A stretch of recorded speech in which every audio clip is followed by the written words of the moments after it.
मग बाबासाहेबांचं नाव आहे जो संविधानाला कारणीभूत आहे त्याला तुम्ही संपवायला निघालाय.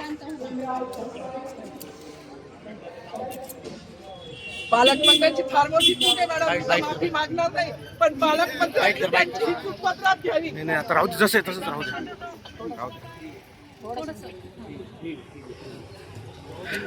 मला मीडियाशी घेणं नाही मॅडम, मला सस्पेंड केलं. मी वाळूचे गाड्या उपसील, मी माती काम करीन, पण बाबासाहेबांची ओळख पुसू देणार नाही. मला सस्पेंड करायचं करू शकता मॅडम. बाबासाहेबाला संपवायचं काम करायचं नाही. 26 जानेवारी 15 ऑगस्ट मध्ये मी नाही मानत, पण लोकशाही मॅडम तुम्ही सुद्धा संविधानामुळे आहात. पालकमंत्री सुद्धा पालकमंत्री संविधानामुळे आहे. कोणताही जाती भेट नाही, सगळी समानता त्यांनी दिली आहे. आमचे कानातुरत होते बाबासाहेबांचं नाव आता तरी भाषणात येईल, मग तरी भाषणात येईल. ज्या लोक संविधानाला लोकशाहीला कारणीभूत आहे त्यांची नावं वारंवार घेतली गेली. मग जो संविधानाला कारणीभूत आहे तो प्रजासत्ताक दिनाचा जो मानकरी आहे त्याचं नाव भाषणात का नाही? कोणाची गाडी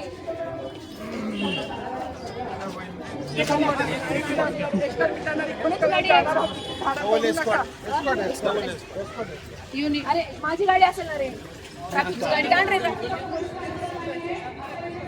मग बाबासाहेबांचं नाव आहे जो संविधानाला कारणीभूत आहे त्याला तुम्ही संपवायला निघालाय. पालकमंत्र्यांची फार मोठी चूक आहे मॅडम, माफी मागणार नाही, पण पालकमंत्र्यांनी त्यांची ही चूक पत्रात घ्यावी.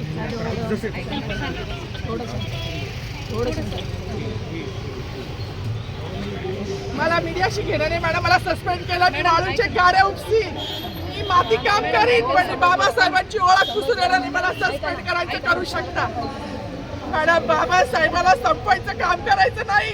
26 जानेवारी 15 ऑगस्ट मध्ये मी नाही मानत, पण लोकशाही मॅडम तुम्ही सुद्धा संविधानामुळे आहात. पालकमंत्री सुद्धा पालकमंत्री संविधानामुळे आहे. कोणताही जाती भेट नाही, सगळी समानता त्यांनी दिली आहे. बाबासाहेबांचं नाव आता तरी भाषणात येईल, मग तरी भाषणात येईल. ज्या लोक संविधानाला लोकशाहीला कारणीभूत आहे त्यांची नावं वारंवार घेतली गेली. मग जो संविधानाला कारणीभूत आहे तो प्रजासत्ताक दिनाचा जो मानकरी आहे त्याचं नाव भाषणात का नाही? कोणाची गाडी